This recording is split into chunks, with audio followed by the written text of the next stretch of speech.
Bukan seminggu sekali je tak mandi. Ada yang pernah 2 kali setahun je yang mandi. Today is all about story.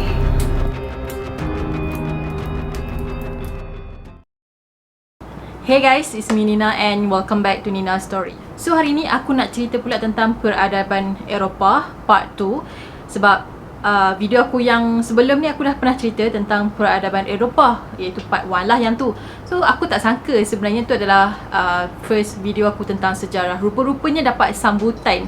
So aku rasa macam okay, so aku akan teruskanlah dengan konten sejarah.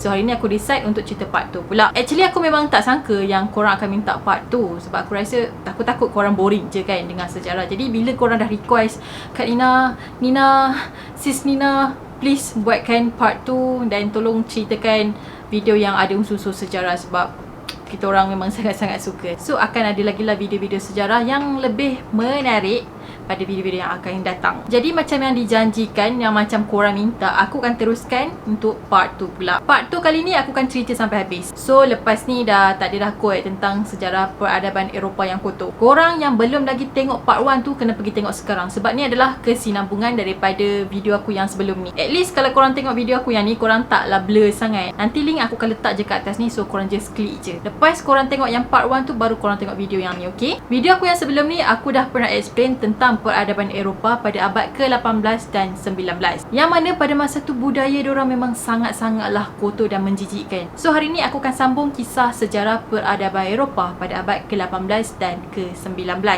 So without wasting any time, let's get started.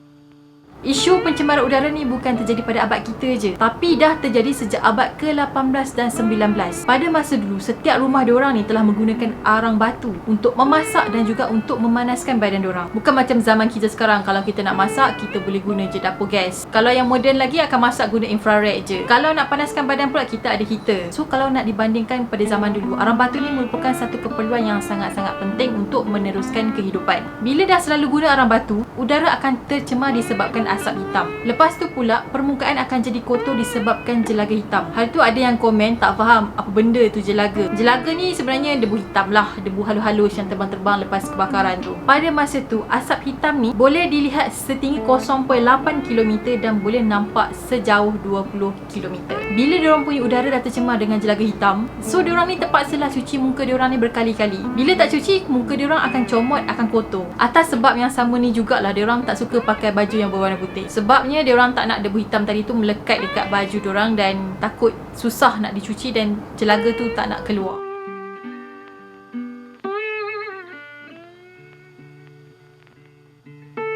Masyarakat Eropah dekat bandar besar memang menghadapi kesukaran untuk mendapatkan air yang bersih. Bukan dekat bandar je, dekat kampung pun susah nak dapatkan bekalan air. Diorang yang kat kampung ni lagilah berebut-rebut nak dapatkan bekalan air tu. Nak pula diorang ni yang tinggal dekat kawasan setinggan. Lepas tu kawasan rumah diorang pula memang sesak dengan orang. Untuk diorang yang tinggal dekat area setinggan ni, biasanya tuan rumah tadi dia akan sediakan satu pipe tegak untuk penduduk dekat situ dapat ambil air bekalan bersih. Tapi apa yang teruknya, bukan setiap hari ada air. Diorang cuma boleh dapat bekalan air ni 2 hingga 3 jam je seminggu. So orang yang tinggal dekat Selangor macam aku ni, okey lah tu kan, at least Selangor sebulan 2 kali je tak ada air.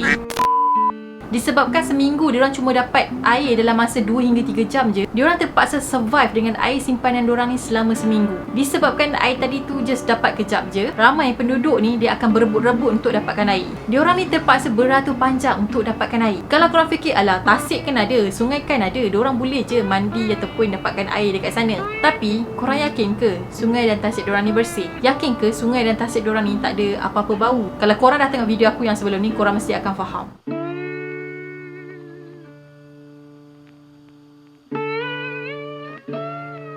Tandas mula dicipta oleh seorang penulis Inggeris iaitu Sir John Harington pada tahun 1596. Masa tu dia cipta toilet ni untuk kegunaan dia je dekat rumah agam dia. Pada zaman tu, toilet ni dianggap satu benda yang sangat-sangat mewah. Cuma golongan kayangan je yang ada tandas. Yang orang susah tu, dorang ni biasanya akan buang je kat mana-mana. Kalau rasa sakit perut dekat situ, situlah dia buang.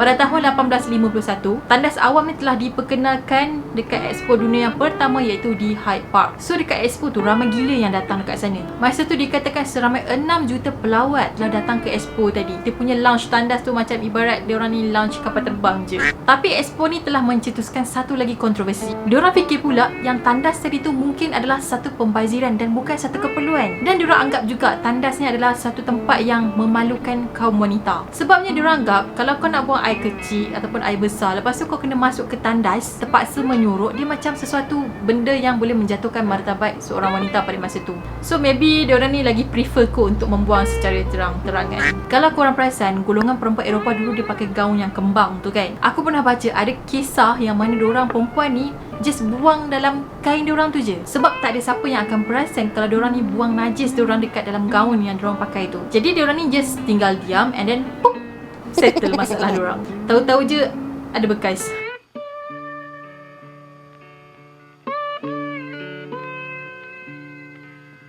Diorang ni bukan sekadar environment je yang kotor. Cara pembuatan makanan diorang pun sangat-sangat kotor dan tercemar. Macam yang kita tahu, geng-geng Mak Saleh ni memang dia tak makan nasi macam kita. Mostly diorang ni lebih suka makan roti ataupun makan sayur-sayuran. So pada zaman tu, kalau diorang nak buat roti tu nampak lebih putih ataupun nampak lagi berat, diorang akan campur dengan satu benda yang bernama alum. Alum ni sebenarnya benda yang berasaskan daripada aluminium. Kalau korang tengok kat sini, rupa dia macam batu kristal sikit, warna putih.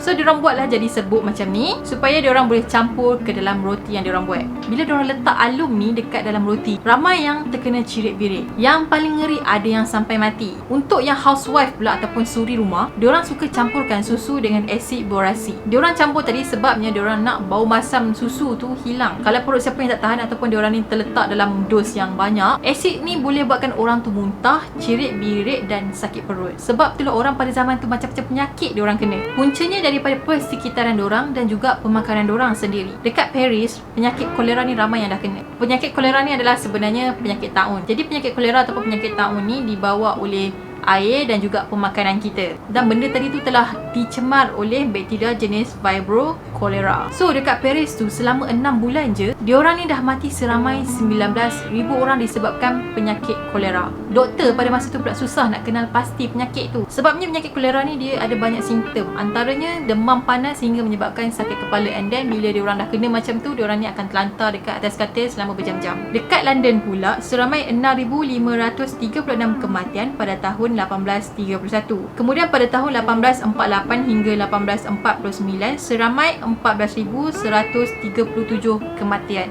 dan 10,738 kematian pada tahun 1853 hinggalah 1854. Dia pun jumlah kematian pandemik tu macam pandemik COVID-19 pula kan. Pada tahun 1858, pihak berkuasa telah bina longkang untuk elakkan bau busuk yang datang daripada Sungai Thames. Pada masa tu musim panas Julai hingga bulan Ogos. So bau busuk yang datang daripada Sungai Thames tu memang bau menyengat sangat-sangat. Jadi pihak berkuasa ni terpaksa cipta saliran longkang untuk elakkan sisa kumbahan ni dibuang ke dalam Sungai Thames. So kesan daripada pembinaan longkang ni lah telah mengurangkan penyakit kolera tadi dan juga bau busuk daripada Sungai Thames.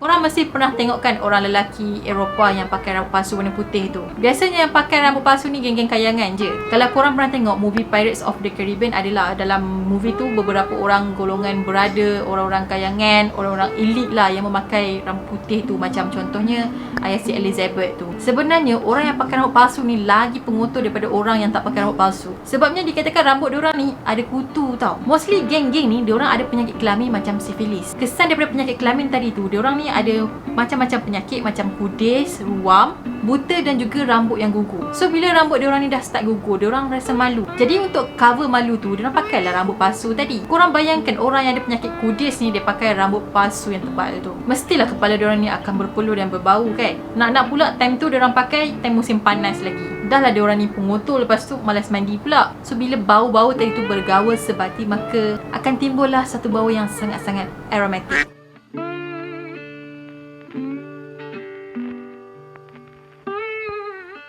Sebut pasal mandi ni, diorang dulu ni memang malas mandi, jarang sangat mandi. Bukan seminggu sekali je tak mandi. Ada yang pernah 2 kali setahun je yang mandi. Nak tahu siapa?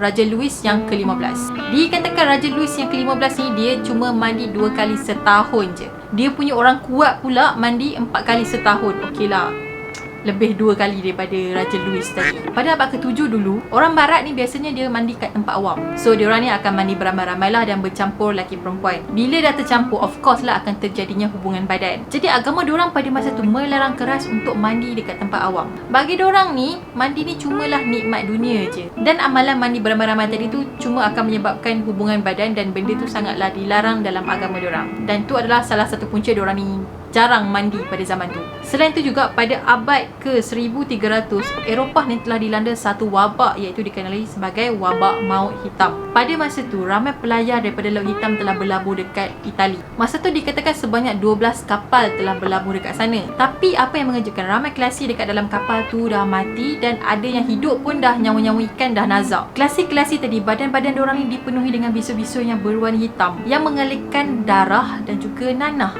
Geli.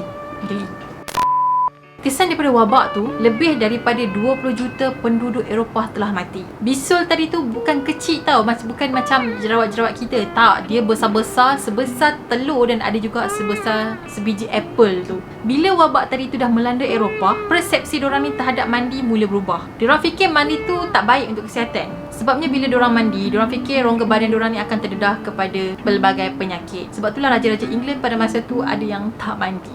Dan dikatakan diorang ni sebenarnya lagi busuk daripada bau binatang liar. Okay guys, that's it for today. Dan itulah antara beberapa ciri peradaban Eropah yang dikatakan sangat-sangat kotor dan jijik. Okay, untuk next video tentang sejarah ni, aku rasa macam nak cerita tentang ada satu cerita yang aku rasa sangat-sangat menarik, iaitu tentang bangsa kita, bangsa Melayu yang dikenali sebagai Melayu Cap ataupun Malay Cap yang berada di South Africa. So aku rasa macam interesting. InsyaAllah nanti aku akan buat research lah tentang Malay Cap ni dan aku akan share dengan korang pada next video lah. Okay, and that's it for today. Pada korang yang belum lagi subscribe channel ni, jangan lupa untuk subscribe di bawah, turn on notification, like, comment dan share. Dan korang mesti follow aku di Twitter dan IG. Dan kita akan jumpa lagi pada video yang akan datang.